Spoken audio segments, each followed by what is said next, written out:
अस्सलाम वालेकुम friends, welcome back to my channel. 10th class की बायोलॉजी का हम चैप्टर नंबर 1 स्टडी कर रहे थे, जो कि हमारे पास है ह्यूमन डाइजेस्टिव सिस्टम के बारे में।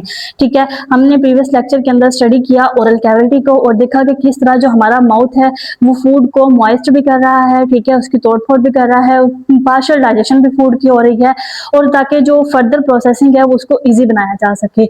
इसके अंदर मुख्तलिफ चीजें इन्वॉल्व है, हमारी टंग इन्वॉल्व है। ठीक है, हमारे डिफरेंट पार्ट्स हैं, ग्लोटिस, एपिग्लोटिस, ठीक है, टंग है, ठीक है। इसके अलावा हमारा पैलेट इन्वॉल्व हो रहा है इस सारे प्रोसेस के अंदर। इसके अलावा हमारे माउथ के अंदर टेस्ट बड है, सलाइवरी ग्लैंड जो है, ये सारे चीजें मिलकर क्या कर रही हैं, हमारे जो ओरल कैविटी है वो उसकी फंक्शनिंग करवा रही हैं। इसके बाद हमारे पास नेक्स्ट टॉपिक आता है इसके अंदर फेरेंक्स एंड एसोफेगस का। ठीक है, तो पहले अगर हम फेरेंक्स को डिस्कस करें, फेरेंक्स बेसिकली एक जो हमारा ओरल कैविटी है, इसके पीछे एक जगह है। ठीक है, एक आप खाली कैविटी समझ लें, जहां पे हमारी नोज और जो हमारा ओरल एरिया है वो क्या हो रहा है, मिल रहा है। ठीक है, यानी कि यहाँ से जो आ रही है और यहाँ जा रही है वो एक ही जगह पे मिल रही है। ठीक है, एक कॉमन ओपनिंग है, एक स्मॉल सी ट्यूब है, वो कॉमन ओपनिंग है दोनों के लिए, उसको हम बोलते हैं फेरेंक्स। अब इस फेरेंक्स में डिसाइड करना होता है कि हमारी फूड को इसमें किस तरह भेजना है। ठीक है, इस फेरेंक्स का हमारे जो बॉडी है इसके अंदर बहुत इंपॉर्टेंट और वाइटल रोल है, यानी कि इसने इस चीज को से हमें बचाना है कि जो हमारी फूड है वो हमारे लंग्स में ना चली जाए, हमारे ट्रेकिया में ना चली जाए। ठीक है, और उसने ये भी इंश्योर करवाना है कि जो हमारी फूड है वो कहाँ जाए, हमारे एसोफेगस के अंदर चली जाए, यानी कि हमारे आगे स्टमक तक ये फूड को भेजने में हेल्प करती है। इसके अलावा जो माउथ के अंदर डाइजेशन हो रही थी वो भी साथ साथ कंटिन्यू है, यानी जो अमाइलेज एंजाइम है वो यहाँ तक भी मौजूद है। ठीक है, वो यहाँ पे भी क्या कर रहा है, स्टार्च को तोड़ के माल्टोज में चेंज कर रहा है। कार्बोहाइड्रेट्स जो हैं उनकी ब्रेकडाउन यहाँ पे भी कंटिन्यू ही रहती है। ठीक है, ये एक क्या है, ये वाला जो पोर्शन हमारे पास है इसको हम बोल देते हैं ये है फेरेंक्स।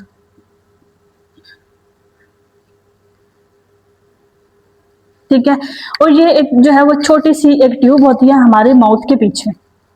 इसके बाद हम कहते हैं कि जो भी हमारे पास बोलस आया वो क्या करता है, इस फेरेंक्स से होता हुआ एसोफेगस में जाता है। प्रीवियस लेक्चर में भी हमने इसको थोड़ा सा देखा था, अभी देख लेते हैं कि डिफरेंट तरह के यहाँ पे क्या है स्ट्रक्चर्स मौजूद हैं जो कि इस चीज को प्रिवेंट कर रही हैं कि जो हमारी फूड है वो हमारे सांस की नाली में, हमारी विंड पाइप में ना चली जाए। किस तरह के, जैसे ही जो फूड हमारे है माउथ के अंदर बोलस बन गया, उस बोलस को पीछे की तरफ पुश किया, तो ये जो एपिग्लोटिस स्ट्रक्चर थी जो कि ऊपर की तरफ थी, ठीक है, इसने नीचे की तरफ आके हमारे जो है ग्लोटिस को जो है वो क्लोज किया। ग्लोटिस आगे की तरफ मूव करके उसने इस विंड पाइप को क्लोज किया, और जो पैलेट है वो ऊपर की तरफ मूव कर गया, ताकि जो हमारी जो नेजल कैविटी है उसको बंद कर दिया जाए।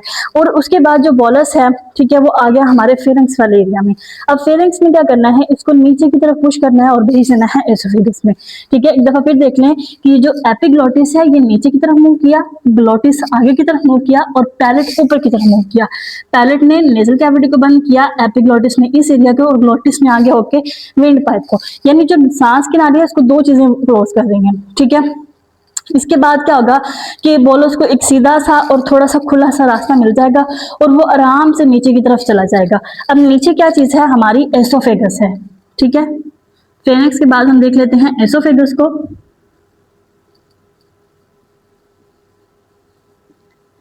एसोफेगस क्या है, एक लॉन्ग ट्यूब है। ये हमारे पास क्या थी, एक स्मॉल ट्यूब थी।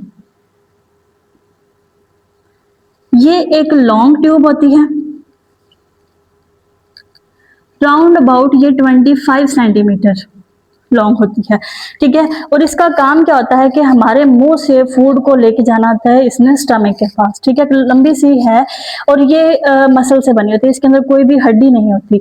ठीक है, मस्कुलर ये है, और जो भी फूड आ रही है वो इसके अंदर जाएगी और उसको नीचे की तरफ पुश कर दिया जाता है।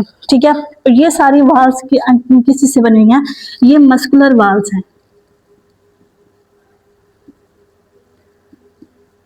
और ये हमारा जो फूड का बोलस है, ये जब नीचे की तरफ आया, ठीक है, नीचे की तरफ आया तो ये ऊपर से क्लोज हो गया, और एसोफेगस के जो मसल्स हैं ऊपर से कॉन्ट्रैक्ट हो गए और नीचे से रिलैक्स हो गए, ताकि ऊपर से वो जो है फूड पे दबाव पड़े और वो नीचे की तरफ मूव करे, और रिलैक्स यहाँ पे हो गया, उसके लिए जगह बन गई, नीचे की तरफ जगह बनती हुई जा रही है। उसके बाद हम कहते हैं कि जैसे ही ये मजीद नीचे आया, यहाँ से वो फिर ऊपर से कॉन्ट्रैक्ट हो गया ताकि फूड मजीद नीचे चले जाए, वो और नीचे आया तो यहाँ से फिर वो कॉन्ट्रैक्ट हो गया ताकि फूड को क्या किया जा सके, आसानी से नीचे भी ले जा सके। ठीक है, यानी कि एट अ टाइम जब ये बोलस हमारे पास इस जगह पे था तो ये वाले कॉन्ट्रैक्ट थे और यहाँ से मसल्स रिलैक्स थे। ये सारी फंक्शनिंग होती है। और इस जो मूवमेंट है, ये जो कंट्रैक्शन है, रिलैक्सेशन है, इसको बोला जाता है पेरिस्टाल्सिस।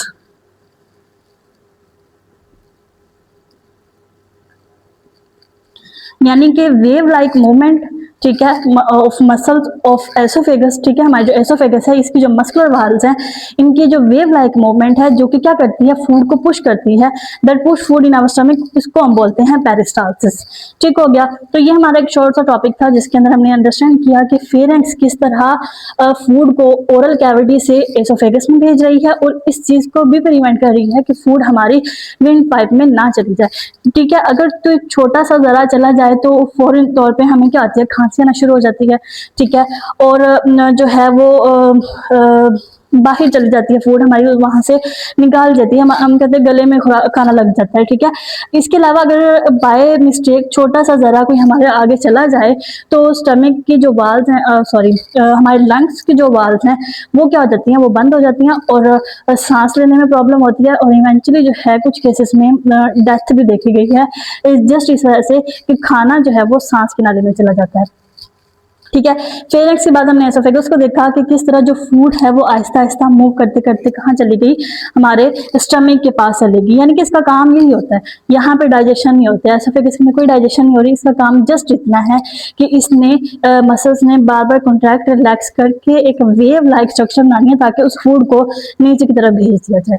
ठीक हो गया। एसोफेगस के बाद हम जो है वो नेक्स्ट जो इसका टॉपिक है डाइजेस्टिव सिस्टम का, स्टमक, इसको देख लेते हैं। स्टमक बेसिकली एक जे शेप ऑर्गन है। ठीक है, अल्फाबेट जो जे है उसकी शेप में ये होता है और ये पाया कहाँ जाता है, हमारी एब्डोमिनल कैविटी यानी हमारे पेट में अपर लेफ्ट साइड पे। और ये जो है जो डायाफ्राम है हमारा, यानी कि जो लंग्स वाला एरिया, रिब्स वाला एरिया है, उसके नीचे और अपर साइड पे जो हमारी मतलब सपोज करें कि ये एक ह्यूमन बॉडी है। ठीक है, यहाँ तक जो है डायाफ्राम वाला हिस्सा हमारा आ रहा है, तो यहाँ पे अपर लेफ्ट साइड पे जो है ये स्टमक इस लोकेशन पे ही पाया जाता है। ठीक है, और इसके जो है वो दो एंड्स होते हैं, जैसे कि आप डायग्राम में देख सकते हैं, यहाँ से ये क्या हो रहा है, ये एरिया यहाँ से स्टार्ट हो रहा है और यहाँ पे ये एंड हो रहा है। ये जो हिस्सा होता है ये क्योंकि कार्डियक जो है हमारा दिल वाली जो जगह है, एक तो ये लेफ्ट साइड पे है, ऊपर से है भी थोड़ा सा अप साइड जो हमारा हार्ट है उसके तकरीबन इसकी जो है नजदीक नजदीक लोकेशन होती है। तो ये जो इसका स्टार्टिंग एरिया होता है इसको हम कार्डियक एंड बोलते हैं, कि वहां से जो कार्डियक बेसिकली टर्म यूज की जाती है हार्ट के लिए। ठीक है, वहां पे क्या हो रहा है, दिल का एरिया खत्म हो रहा है और स्टमक का एरिया शुरू हो रहा है, तो इस जगह को हम क्या नाम दे देते हैं कि ये क्या है, ये एक कार्डियक एंड है।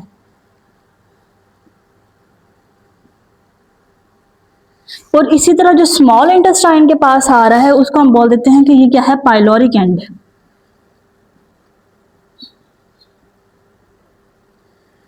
ठीक है, अब इस कार्डियक एंड और पाइलोरिक एंड के ऊपर जो है हमारे स्टमक के अंदर वाल्व्स लगे होते हैं, स्फिंक्टर्स लगे होते हैं, जो कि कंट्रोल कर देते हैं फूड के आने और जाने को।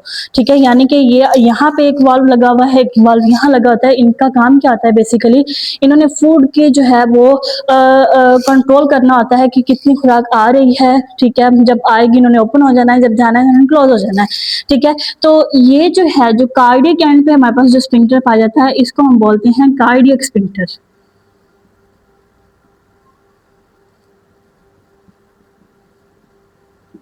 और इसी तरह जो हमारे स्मॉल इंटेस्टाइन से पहले जो आ रहा है, यहाँ पे एसोफेगस खत्म होगी और स्टमक शुरू हो गया। ठीक है, और यहाँ पे स्टमक खत्म हो गया और हमारी स्मॉल इंटेस्टाइन शुरू हो गई, इसको हम बोलते हैं पाइलोरिक स्फिंक्टर।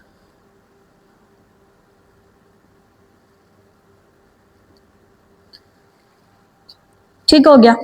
अब जो हमने देखा कि जो एसोफेगस है यहाँ पे क्या होती है, वेव लाइक कॉन्ट्रैक्शंस होती है और फूड जो है हमारी यहाँ तक आ गई। ये कार्डियक स्फिंक्टर ओपन होगा और हमारी जो फूड है बोलस की फॉर्म में जो आई थी, जो हमारी ओरल कैविटी से गोल गोल बॉल्स की फॉर्म में आई थी, वो क्या की इसके अंदर आ गई। ठीक है, स्टमक के अंदर। और ये जो जितनी खुराक हमने खानी थी, जितना खाना हमने खाना था, वो हमने खा लिया। सपोज करें कि हमारा स्टमक यहाँ तक फुल हो गया, ठीक है, और ये जो स्पिंक्टर है ये क्या हो जाएगा, क्लोज हो जाएगा। इसके बाद स्टमक क्या करेगा, अपना काम शुरू करेगा। इसके अंदर क्या होती है, मैकेनिकल ब्रेकडाउन होती है फूड की, ठीक है, मैकेनिकल प्लस केमिकल्स भी इसमें इन्वॉल्व हैं, ठीक है। मैकेनिकल और केमिकल ब्रेकडाउन शुरू हो जाती है फूड की। जब भी हमने कोई खाना खाया तो ये हम जो मसल्स होते हैं इसके अंदर, ये सारा मसल का बना होता है। इसके अंदर भी कोई हड्डी या कोई बोन मौजूद नहीं होती, ना ही कोई कार्टिलेज है, स्मूथ मसल से ये बना होता है बेसिकली, ठीक है। तो जो इसके स्मूथ मसल्स हैं वो क्या करना शुरू कर देते हैं, इसकी जो फूड है उसकी चर्निंग स्टार्ट कर देते हैं। चर्निंग कहते हैं ग्राइंडिंग को, च्यूइंग को, ठीक है, यानी कि उसकी तोड़ फोड़ शुरू कर देते हैं।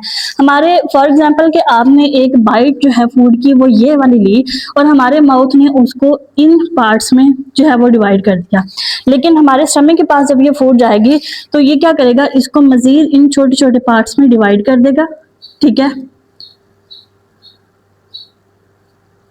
और बिल्कुल एक सूप लाइक लिक्विड से जो है टेक्सचर में इस फूड को चेंज कर देगा। लेकिन इस चीज में चेंज करने के लिए इसको मैकेनिकल वर्क भी करना पड़ता है और केमिकल वर्क भी करना पड़ता है, ठीक है। सबसे पहले अगर हम मैकेनिकल वर्क की बात करें तो जो हमारा स्टमक है ये क्या करेगा, फूड की मिक्सिंग करेगा। जब ये स्पिंक्टर क्लोज हो जाते हैं दोनों, तो इसके अंदर हीट प्रोड्यूस होती है। जैसे ही वो उसकी मतलब ब्रेक डाउन हो रही है तो हीट प्रोड्यूस होती है।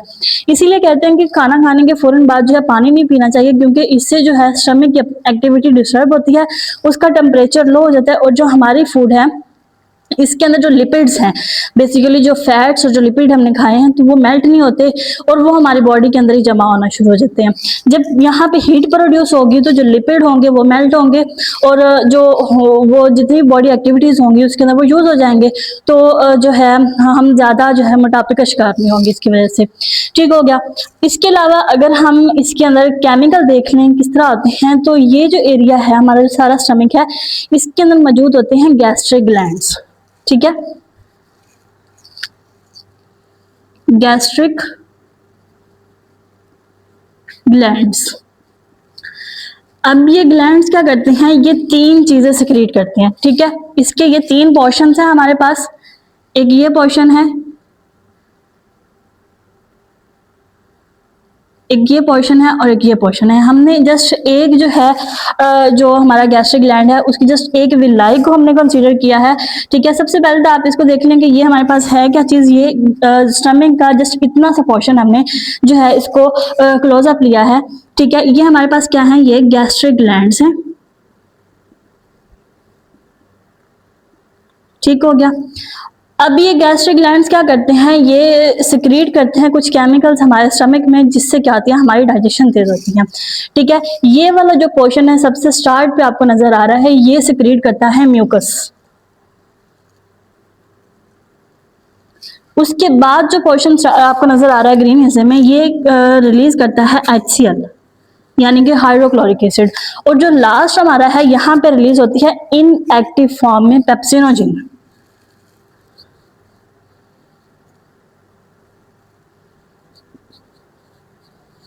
ठीक है, ये होती है इनएक्टिव फॉर्म में।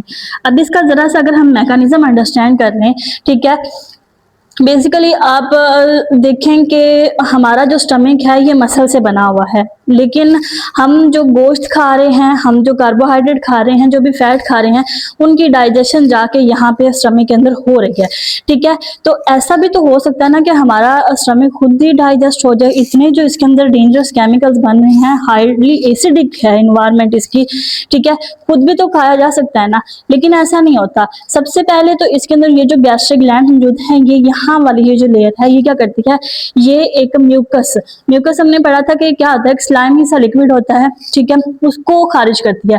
और वो म्यूकस क्या करता है कि ये जो पूरी इसकी बाउंड्री है इसको कवर कर लेता है, स्टमक के पूरे स्टमक के अंदर फैल जाता है, ठीक है। उसके बाद यहाँ से रिलीज होता है हाइड्रोक्लोरिक एसिड HCl, और यहाँ से रिलीज होती है पेप्सिनोजिन। पेप्सिनोजिन का मेन मकसद क्या होता है कि इसने प्रोटीन की डाइजेशन करनी होती है। सिंपल वर्ड्स में बोलें तो जो भी आप गोश्त खाएंगे, ठीक है, उसकी डाइजेशन इस पेप्सिनोजिन ने करनी है, ठीक हो गया। अब ये क्या है, इनएक्टिव फॉर्म में रिलीज हुई।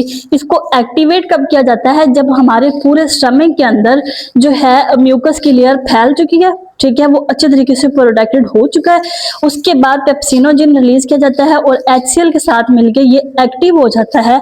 जब HCl और पेप्सिनोजेन मिलते हैं तो हमारे पास बन जाती है इसकी एक्टिव फॉर्म, जिसको हम बोलते हैं पेप्सिन। पेप्सिन क्या है, पेप्सिनोजेन की एक्टिव फॉर्म है जो कि स्टमक के अंदर फूड की तोड़फोड़ करेगी, ठीक है, उसको क्या बना देगी, बिल्कुल सूप लाइक स्ट्रक्चर बना देगी, उसको हम बोलते हैं काइम, ठीक है। अब वो जो काइम है हमारी स्टमक के अंदर बन गया, वो वहां पे पड़ा रहेगा। तकरीबन इस प्रोसेस को होने में भी 1-1.5 घंटा लग जाता है और फूड जो है वहां पे पड़ी रहती है। उसके बाद तकरीबन 1-1.5 घंटा, ठीक है, 3 से 4 घंटे टोटल जो हमारी फूड है वो स्टमक के अंदर गुजारती है।